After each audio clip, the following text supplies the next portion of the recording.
మీ మోకాల నొప్పులకు ఎటువంటి సర్జరీ లేకుండా ఎపియాన్ పెయిన్ క్లినిక్ అందిస్తున్న అత్యాధునిక చికిత్స.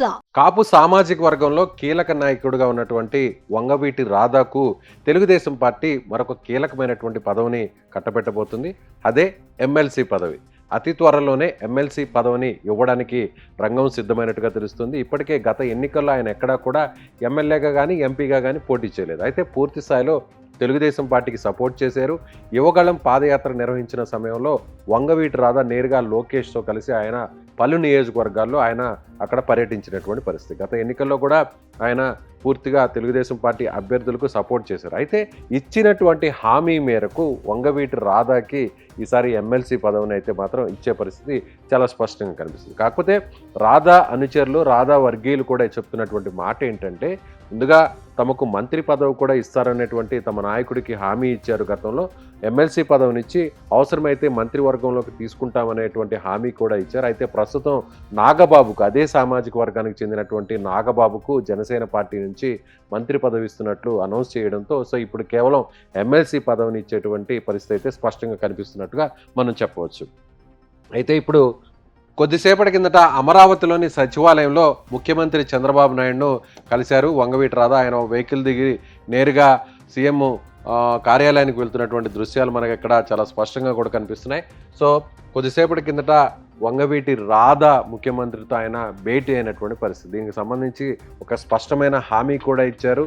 మార్చిలో కొన్ని ఎమ్మెల్సీ పదవులు అయితే ఖాళీ కాబోతున్నాయి. సో వంగవీటి రాధా కొద్దిసేపటి కిందటే ముఖ్యమంత్రితో భేటీ అయిన తర్వాత ఆయన క్లారిటీ కూడా తీసుకున్నట్టుగా మనకి అర్థమవుతుంది. ఎన్నికలకు ముందు ఇచ్చినటువంటి హామీ మేరకు వంగవీటి రాధాకు ఎమ్మెల్సీ పదవి ఇచ్చే పరిస్థితి చాలా స్పష్టంగా కనిపిస్తుంది.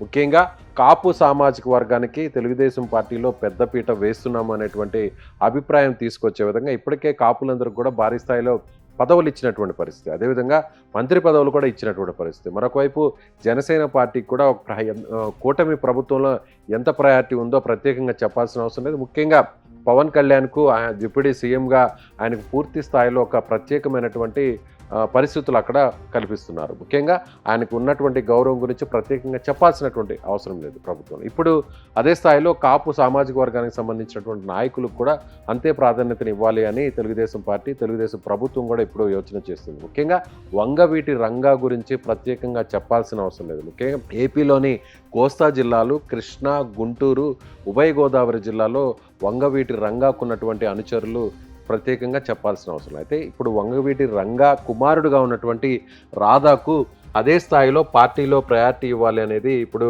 తెలుగుదేశం పార్టీ నేతలు భావిస్తున్నారు. అందులో భాగంగానే ఎమ్మెల్సీ పదవిని ఇవ్వాలనేటువంటి ఆలోచన అయితే ప్రస్తుతం చేస్తున్నట్టుగా మనం చెప్పవచ్చు. సో మార్చి నెలలో ఎమ్మెల్సీ ఖాళీలు ఏర్పడబోతున్నాయి.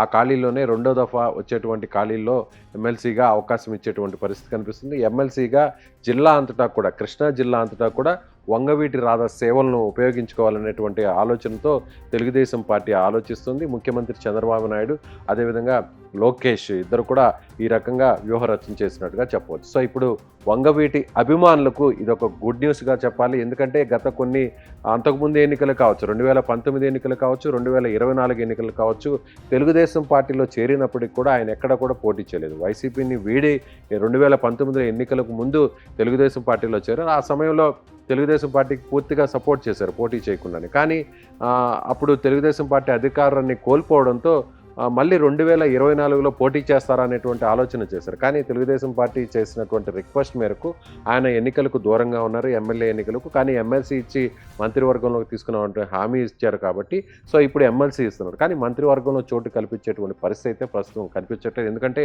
ఇప్పటికే నాగబాబుకి ఆ సీట్ ఇవ్వడం వల్ల ప్రస్తుతం అదే సామాజిక వర్గానికి చెందినటువంటి మరొక వ్యక్తికి ఇచ్చే పరిస్థితి లేదు. ఎందుకంటే 25 మందితో మంత్రివర్గం మొత్తం కూడా పూర్తి అవుతుంది. కాబట్టి వంగవీటి రంగాకి ఇప్పుడు ఎమ్మెల్సీ ఛాన్స్ దక్కబోతుంది. సో మీరేమనుకుంటున్నారు? వంగవీటి రాధాకు ఎమ్మెల్సీ ఇవ్వడం ద్వారా పార్టీలో ఎలాంటి ప్రయారిటీ పెరుగుతుంది, ఎలాంటి ప్రాతినిధ్యం ఆయన కల్పించబోయేటువంటి పరిస్థితి ఉంటుందో కామెంట్ చేయండి.